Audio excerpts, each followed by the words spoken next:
दर्शकों, कोटि कोटि प्रणाम और कोटि कोटि आशीष। मैं आज श्री गणेश को वंदन करते हुए सदगुरु दीक्षा या नहीं तो गुरु दीक्षा, इसका 5 सवालों का माध्यम से परिपूर्ण जानकारी देने वाला हूं।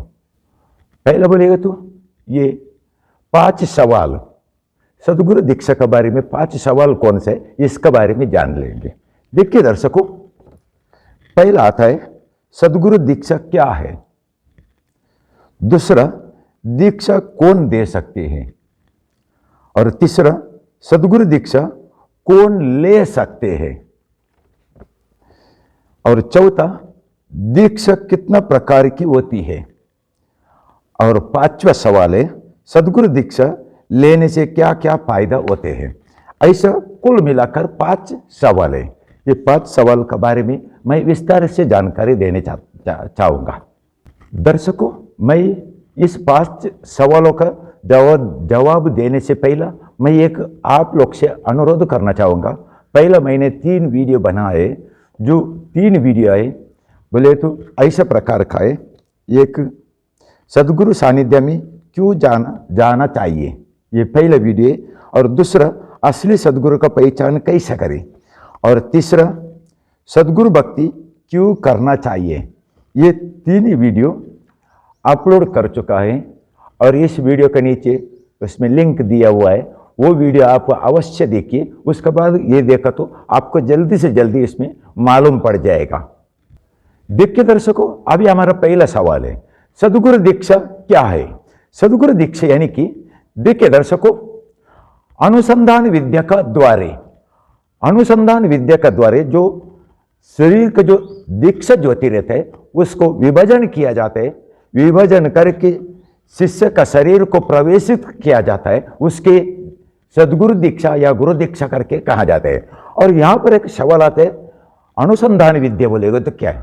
देखिए दर्शकों, अनुसंधान विद्या बोले तो यह है जो हमारा जो तपस्वी सदगुरु है, तपस्वी सदगुरु का शरीर में दिव्य तेज भरा हुआ रहता है, तो कई किलोमीटर तक भरा हुआ रहते हैं। उसमें उसको एक बिंदु अंश, देखिए इतना सा, उसको अलग करने का, जो विंगड़न करने का, भिन्न करने का, अलग करने का जो विद्या को अनुसंधान विद्या करके कहा जाता है।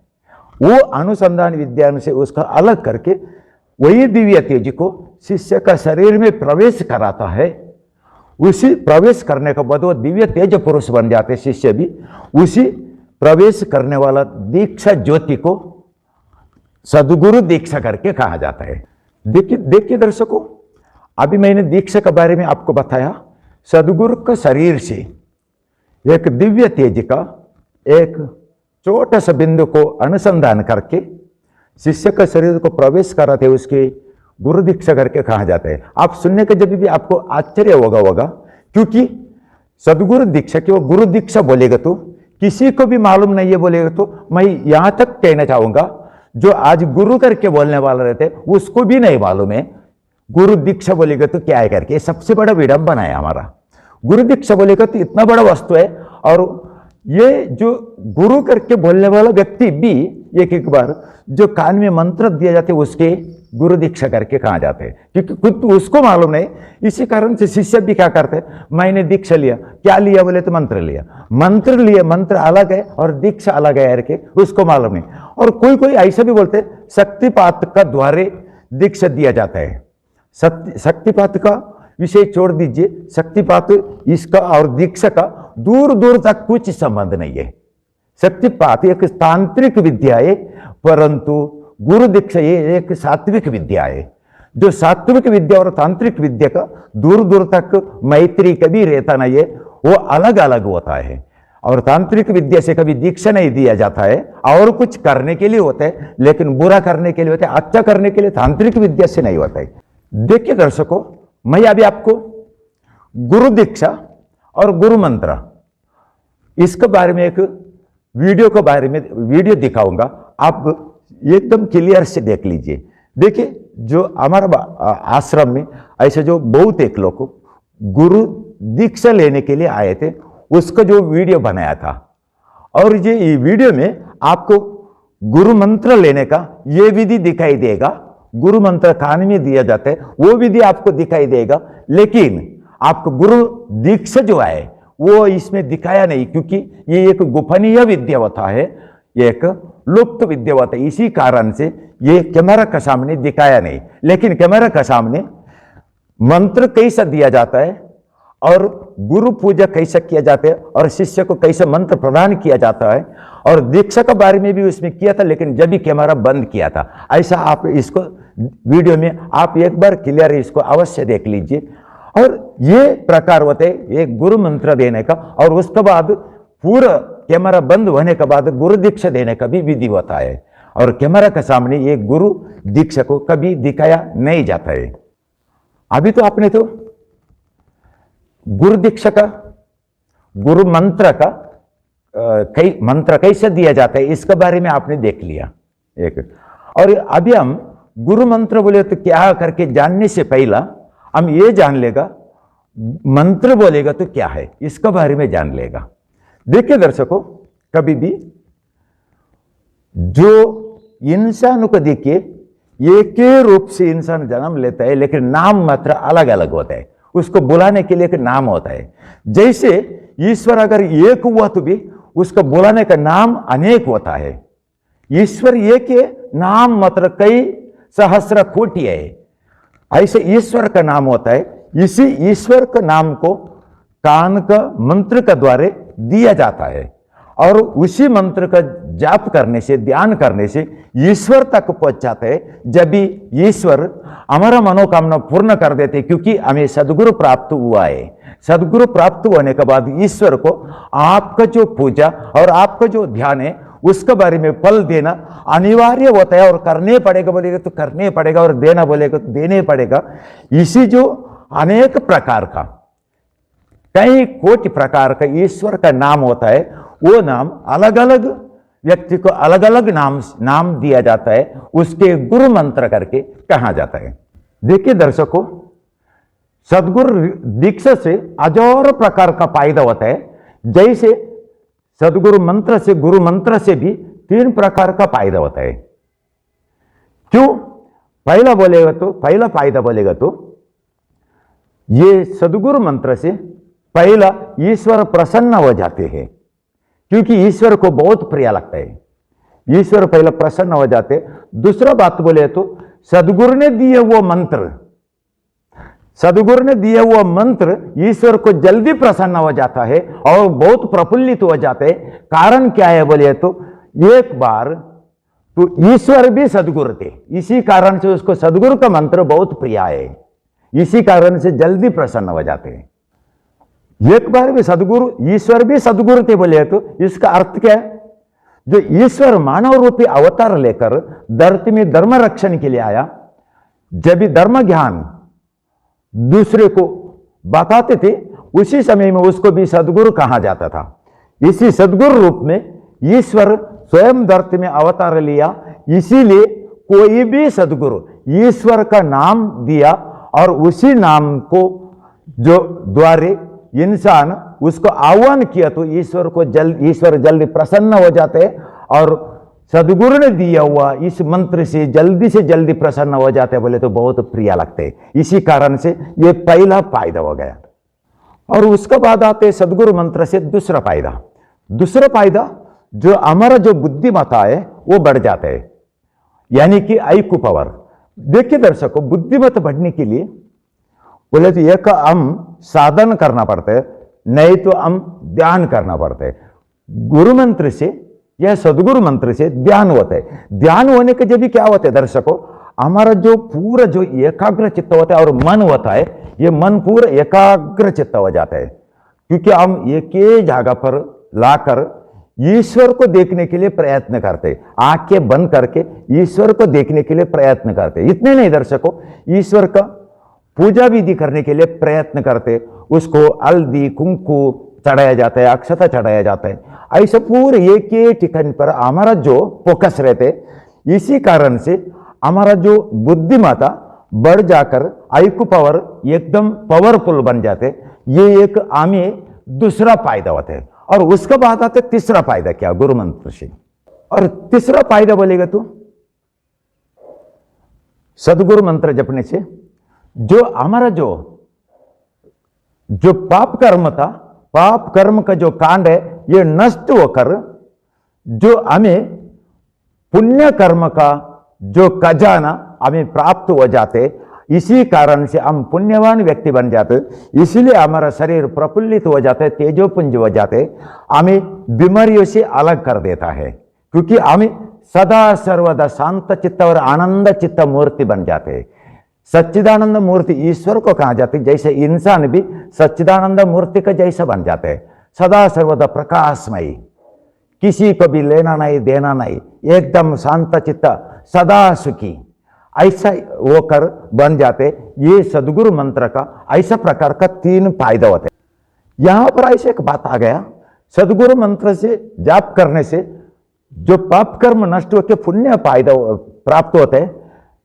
और ऐसा भी मन में आ सकते हैं, केवल मंत्र जाप करने से इतना सब कुछ फायदा होता है करके। हाँ दर्शकों, कैसा, चाहे तो आप ईश्वर का मंत्र ले लीजिए, चाहे तो सदगुरु का मंत्र ले, या देवी देवता का मंत्र ले लीजिए, कौन सा भी आप मंत्र लेते हैं, जब भी आप उसी मंत्र को ध्यान करने के जब भी आप सभी विचारों से मुक्त हो जाते हैं, विकारों से मुक्त हो जाते हैं, सभी बंधनों से मुक्त हो जाते हैं। इसी कारण से आप सात्विक व्यक्ति बन जाते हैं, आपका अंदर का जो नकारात्मक दूर होकर सकारात्मक ऊर्जा प्राप्त हो जाते हैं, इसी कारण से आप पुण्यवान बनते हैं। देखिए दर्शकों, हमारा जो मन निर्मल, हृदय निर्मल कैसे बनेगा, देखिए हम किसी को भी कौन सा भी वह एक झाड़ को समझिए या एक पतीला को समझा, पानी डाल देते, जब भी उसका मैला निकल जाते हैं, पानी डालने के कारण से मैला निकल जाता है, और झाड़ में पानी फेंकने का कारण से उसका भी जो एक धूल बैठा हुआ है उसका झाड़ का पत्ते के ऊपर, वो भी निकल जाते हैं, ऐसे स्वच्छ हो जाते। जैसे हम इसी कर्म कांड को बोले तो ध्यान का कर्म कांड को ईश्वर का ध्यान करने के लिए बैठ जाते हैं, जब हम बुरा सोचता नहीं है, बुरा सोचने के लिए बैठा नहीं है, जो ईश्वर के बारे में सोचने के लिए बैठे, इसीलिए हृदय परिवर्तन हो गया।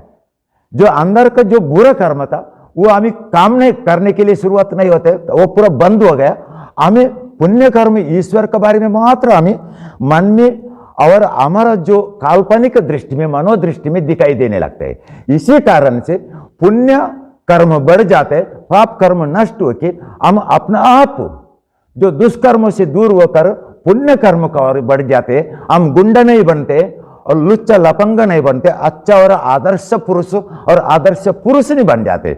इसी कारण से गुरु मंत्र तो अच्छा है, लेकिन गुरु दीक्षा का साथ होना चाहिए, जब भी मात्र फायदे और सबसे बड़ा फायदा होता है। देखिए दर्शकों, इस जो वीडियो में आपने जो उसमें देखिए एक बिल्ला दिया जाता है, वो किसी में डालने वाला बिल्ला दिया जाता है, और एक कैलेंडर दिया गया, और उसके बाद एक फोटो दिया गया। ये फोटो भी आप सामान्य करके मत समझिए दर्शकों, क्योंकि इसको प्राण प्रतिष्ठा करके ये फोटो दिया जाते हैं, ये सदगुरु फोटो करके कहा जाते हैं। और उसके बाद जो कैलेंडर होते हैं ये सदगुरु कैलेंडर करके कहा जाते हैं, और उसके बाद बिल्ला होते हैं वो भी उसको भी सदगुरु बिल्ला करके कहा जाते हैं। ये किसी में डालने के रहते, हमेशा सदा सर्वदा तो सदगुरु में लीन हो जावे, और उसके बारे में भावना बैठना चाहिए, और इसी द्वारा ईश्वर तक वो पहुंच जाएगा। इसीलिए वो बिल्ला हमेशा 24 घंटे तक उसका साथ रह जावे करके दिया जाता है। और उसके बाद कैलेंडर है, प्रिंट, घर का जो प्रिंट रूम है, बोले तो हम बैठक करने वाला, उसमें लगाने का, कोई भी आया समझो वो उसको देख ले और उसको पढ़ ले, उसमें लिखा हुआ, पढ़ने के बाद वो धर्म के बारे में और ज्ञान के बारे में उसको मालूम पड़ जाएगा, इसीलिए दिया जाता है। और उसके बाद फोटो आते, उसको प्राण प्रतिष्ठा करके उसको पूजा करने के लिए दिए जाते हैं। यहां पर सवाल आया होगा, ईश्वर को पूजा करने को छोड़कर सदगुरु को फोटो क्यों दिया करके।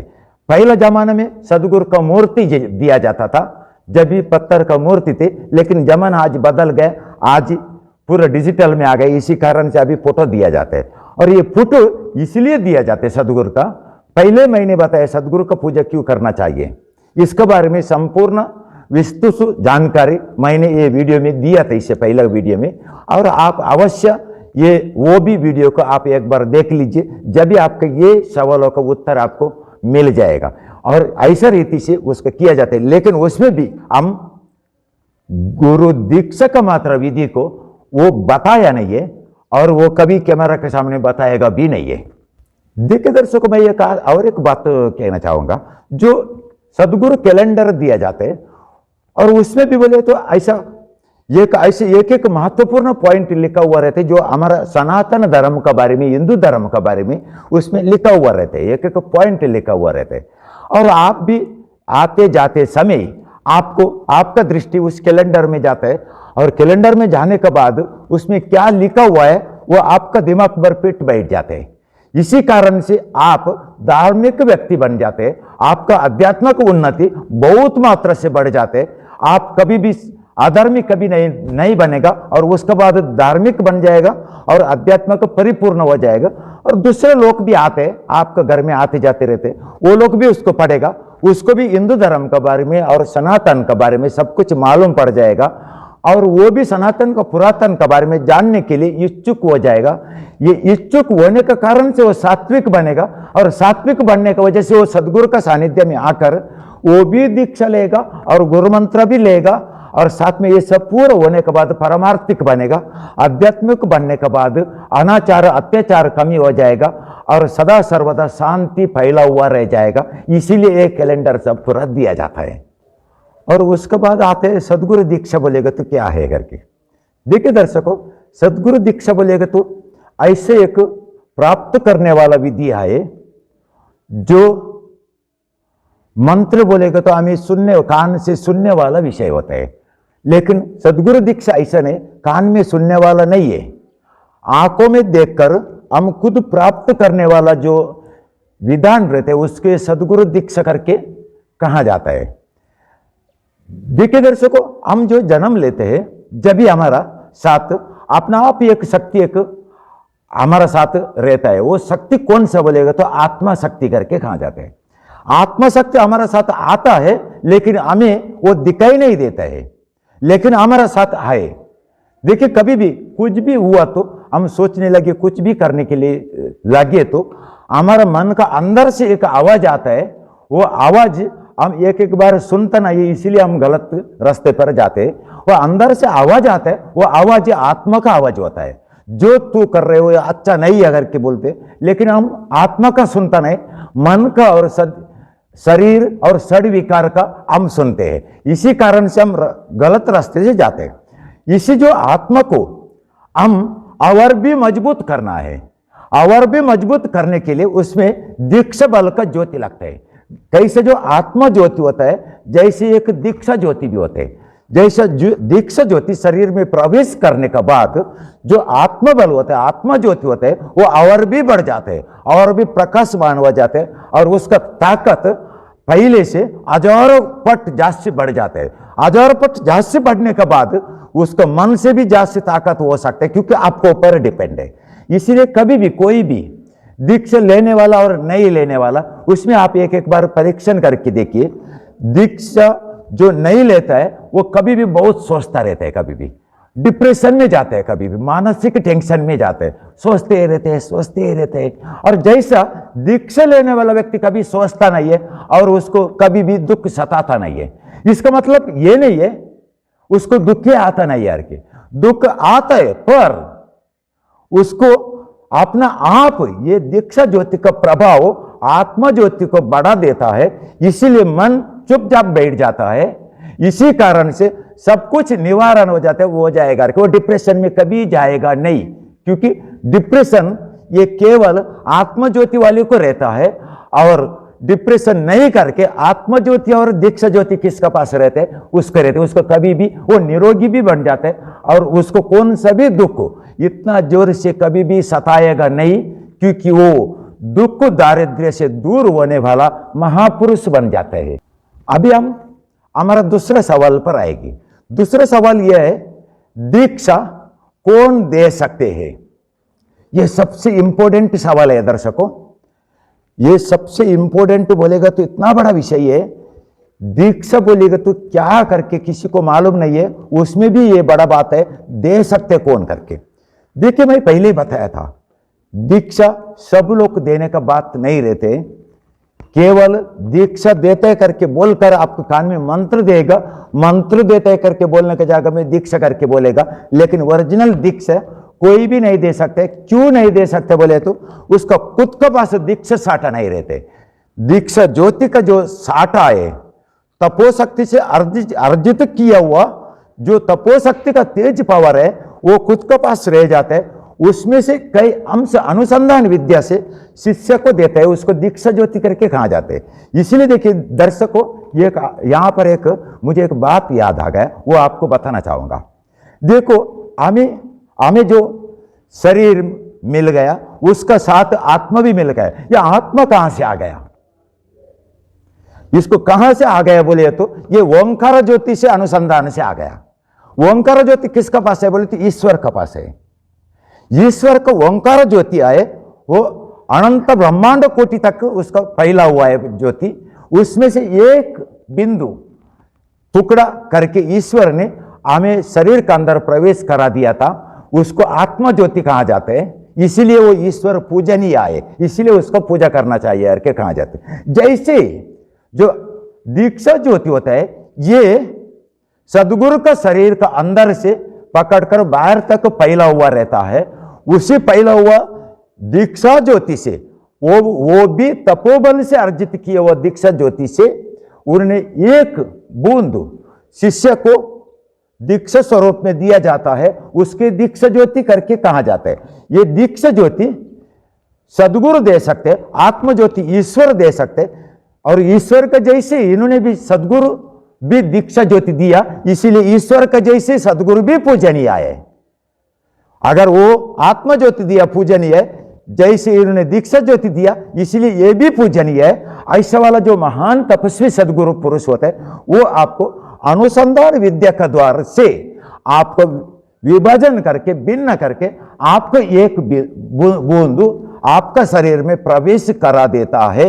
लेकिन आपका बुद्धिमत्ता बढ़ने के बाद, आपको सब कुछ मालूम पड़ने के बाद, बोले तो आप बड़ा होने के बाद, इतना बड़ा हो या तरुण हो या तरुणी हो या बच्चे हो, जब भी आपको दिया जाता है। लेकिन आत्मबल आपको जो समझ में नहीं आया था जब भी दिया गया, लेकिन सदगुरु दीक्षा मात्र आपका बुद्धिमत्ता बढ़ जाता है जब भी दिया जाता है। इसके सदगुरु दीक्षा करके कहा जाते, ऐसा वाला दिव्य तेज होता है।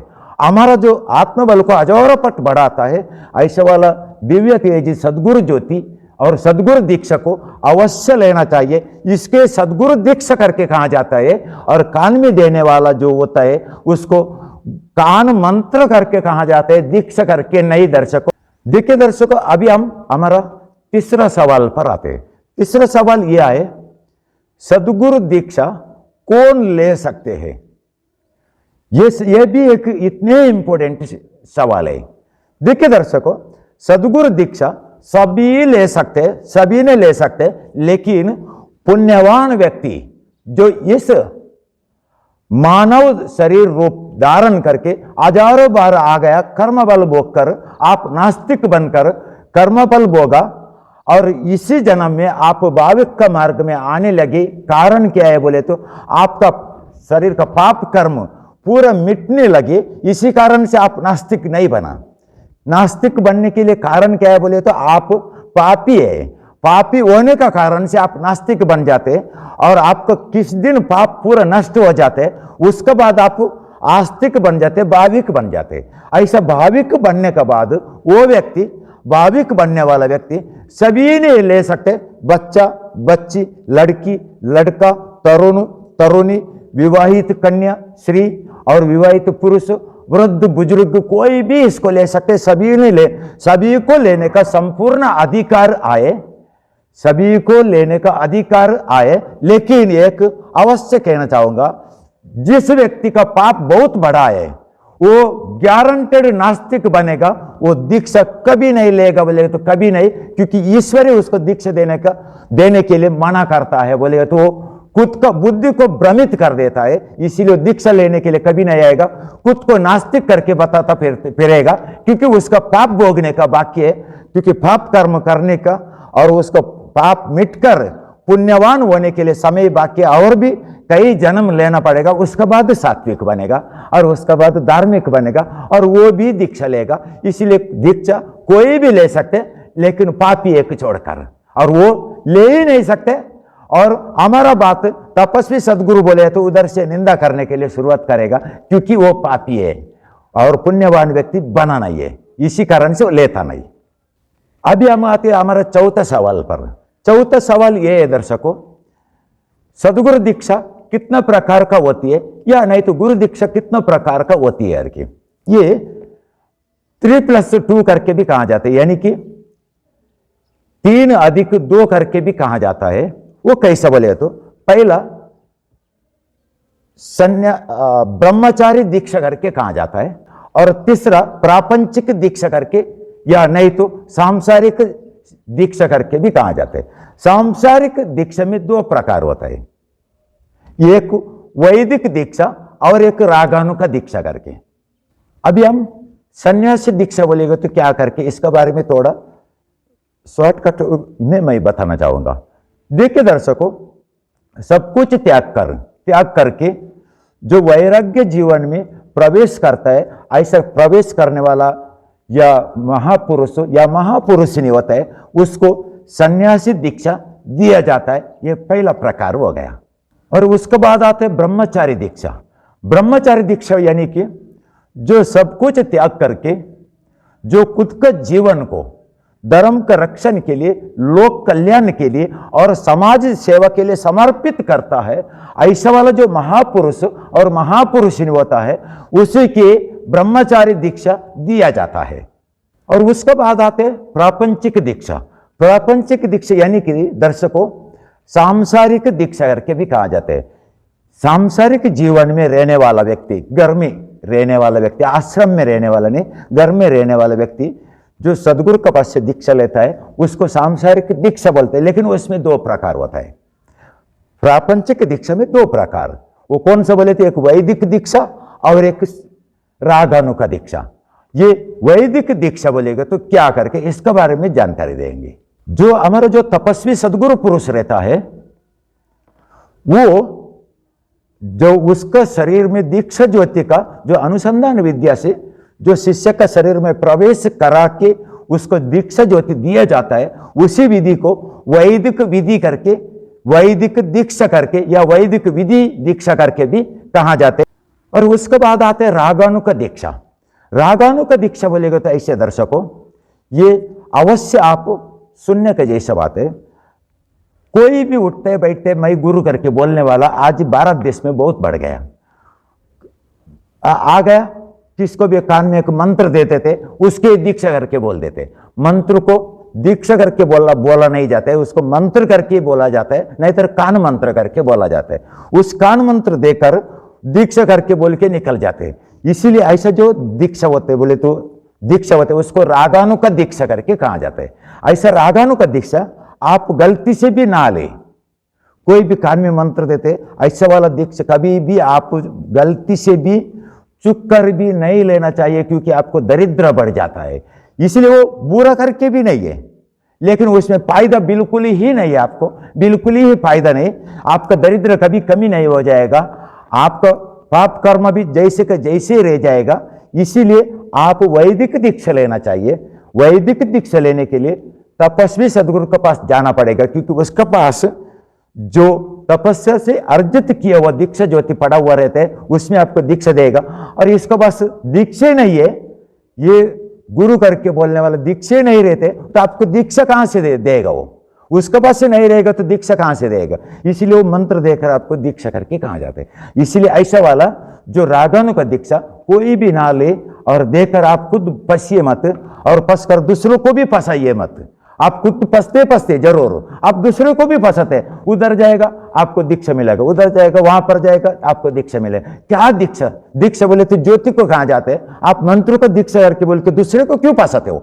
आप खुद तो फंस गया और दूसरे को भी आप फंसाते। इसीलिए ऐसा करे आप भी मत करें और दूसरे को भी मत कराइए। अभी हम हमारा 5वां सवाल पर आएगा, अंतिम सवाल था। वो 5वां सवाल ये था, गुरु दीक्षा लेने से क्या क्या फायदा होता है? देखिए दर्शकों, मुख्य फायदा सदगुरु दीक्षा लेने से 3 मुख्य फायदा होता है। पहला फायदा बोलेगा तो इंसान गलत मार्ग में कभी नहीं जाएगा।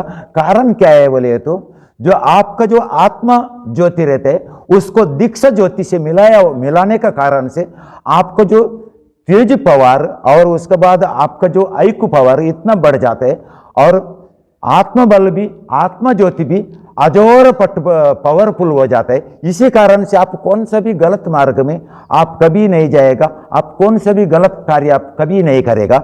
इसी कारण से आप सात्विक व्यक्ति बन जाते हैं, आपका हृदय परिवर्तन हो जाते हैं, आपका माधुर्य बढ़ जाते हैं, बोलने का जो विषय है वो भी बढ़ जाते हैं, आपका बोलने का ताकत बढ़ जाते है, सोचने का ताकत बढ़ जाते है। इसी कारण से आप बुद्धिमान व्यक्ति बन जाते। बुद्धिमान व्यक्ति कभी भी गलत मार्ग कभी करेगा नहीं, अधर्म का मार्ग में भी कभी जाएगा नहीं। बुद्धिमान व्यक्ति कभी भी पुलिस के लिए सिर दर्द कभी नहीं होता और टेंशन पुलिस के लिए नहीं है, क्योंकि वो किसी को भी दूसरे को बोलेगा तो अच्छा बनाएगा, छोड़कर किसी को खराब बनाने वाला नहीं। ये दीक्षा ज्योति का प्रभाव रहते हैं, क्योंकि दीक्षा ज्योति आत्मा ज्योति को प्रभावित करते हैं। और उसके बाद दूसरा फायदा, कभी तक हम इस शरीर रूप में धारण करके जीवन व्यतीत करते तभी तक आपको कभी दारिद्र्य नहीं आ जाएगा। ये दीक्षा ज्योति का और दीक्षा का प्रभाव होता है।